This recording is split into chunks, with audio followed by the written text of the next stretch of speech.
you can get to Oakland and back for $40. I've been doing it ever since I left there 2 years ago. I left after a bad breakup with my old living collective and came back to my hometown to lick my wounds and feel out more mainstream San Diego living. While there, I enjoyed being the most straight-laced of my group of friends. You know, the one with mild reservations about saving pee for the garden as a nitrogen additive. Or the person who accidentally stumbles upon her housemates making floggers out of bike tubes. And stays to watch. Still, after one house crisis too many, I moved south to reconsider my life and radical identity. Though that's not to say it's been an easy decision. Evidence of my ongoing struggle are the sporadic trips back. I go for two main reasons. It's a cheap vacation for a part-time preschool teacher, and to calm my I've sold out fears, mainly via my friend Elise. As an underemployed liberal Christian bartender, she's really great with empathy. I come up to smoke my annual cigarette with her, and so we can laugh our way back from the edge. It's comforting, and afterwards, I feel it's possible that there's still some fight left in us. After another brief visit, the time had come to return to San Diego, and she was provisioning me for the 10-hour megabus Greyhound journey. I'd lost my debit card before the trip and had been subsisting on a temporary one, which only worked on occasion. Along with it, I had a bag of stale peanuts, a few apples, and 0 cash to get me through the voyage. In hopes of making it less of a slog, Elise was placing a parting gift in my hand. Remember, it's pretty potent, so you just want to eat a little bit. Gotcha. Have a great trip. The pot Rice Krispie treat she passed over was not the first edible I'd ever had, or even had on an Oakland-San Diego bus trip. The previous time had been lovely, dozing in and out of consciousness, munching ranch corn nuts, and quietly reading feminist sci-fi in a non-linear fashion. I don't identify as a partier or as a pothead, really. Imbibing any mind-altering substance is something I generally prefer to do with friends. Most of my San Diego friends prefer not to imbibe, so it's a rare activity for me. I know just enough to not embarrass myself when the situations come up. I can suppress coughs. I know what bong water is. I don't bogart. It requires mental effort, though. I'm definitely decoding silently the entire time. Oh, right. We have smoked all the marijuana. Now it's all gray and fluffy. I know. It's cached. She recommended a quarter of the crispy treat. I decided to be on the safer side and took just one small bite. I settled myself down with my duffel and purple backpack, and as the bus rumbled out, my brain turned off. I woke up maybe an hour later, warm, relaxed, eyelids heavy. I could just barely feel my internal organs pushing on each other. I pulled out my journal and wrote some half-hearted poems about sunlight on grass, and closed my eyes and pushed on them to make designs.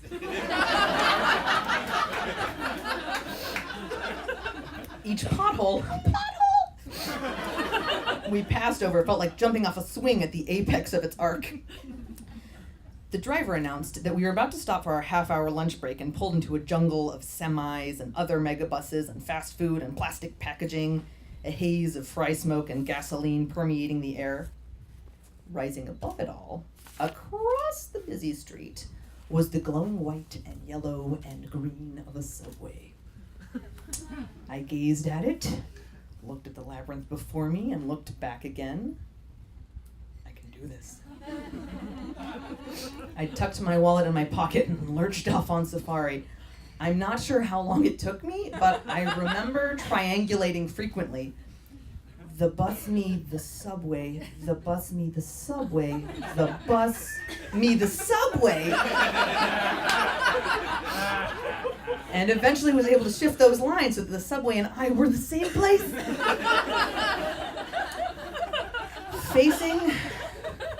Facing the serpentine line of hungry bus passengers who had somehow managed to make it there before me. I felt triumphant. Neither the buzzing yellow lights nor the frantic movement of the subway workers' plastic-wrapped hands could foil me. Time cascaded by and I found myself at the front line, facing a volley of fast food questions. Game time. What kind of bread? Italian herb? Meat? Meatball? Cheese? Monterey Jack? Toasted? Of course, toppings? All the toppings? Return! A sizzly, goopy food pile built out of their work and my will. I'm doing it! Then came the final gauntlet. Walking eyes with a bevisored cashier at the top of her lunch rush game, ready to complete the exchange of goods for money. And a question mark materialized in my head. Will my card work? I had money in the bank, but the caper depended upon one finicky, temporary American Express. I passed it over and denied. Tried again. Denied. Tried again. Denied. Tried a puppy dog face. And watched them pull the sandwich into the back room. Each set of witnessing eyes bored little holes into my skin like so many magnifying glasses burning a not-so-innocent ant on a sunny day. I melted away from the accidental audience and went outside to regroup. Triangulating a new location was more than I could bear, so I decided to try my luck at the gas station right by the bus. Calcified corn dogs, Hostess snowballs glowing pinkly, circus peanuts, nacho-flavored combos. Food, pretending to be food, meant to treat the symptoms of depression, but never the cause. A white half-orb floated into view after the giant Slim Jims. Nong Shim Bowl Noodle Sabor Picante. i.e. the biggie-sized option of off-brand Cupo noodles. The confusing combination of languages and MSG, as well as $2 price tag, was enticing, and I caved. Time was of the essence, so I filled it from the hot water spigot on the coffee machine and slurped the salty broth and long noodles as hot as I could stand them. Fortified, I returned to dozing. It didn't feel like failure at the time. I awake sometime later. Why is it so bumpy? I feel a slight telltale sweetness in my mouth and think again, I can do this. Will myself calm and take shallow breaths for the next 2 hours. My nausea mellows somewhat by the time Union Station comes into view, but my high does not. Everything is heavy and a light film of sweat seeps out over my eyebrows. Then I remember how far from over my trip is. I still need to figure out how to get to Greyhound Station, 1.7 miles away. Walking, the original plan, is definitely out of the question. I wobble out, and a solution materializes. 5 solutions in the form of aggressively friendly taxi drivers. Taxis are technically out of my budget, but I figure I will make it work this time around. Then wonder if this is the kind of magical thinking about money that may have gotten me into this situation. I pick the guy with the kindest face and slide in, closing the door behind me. He turns and smiles and says, "You are my first customer ever. Maybe you will be good omen for me."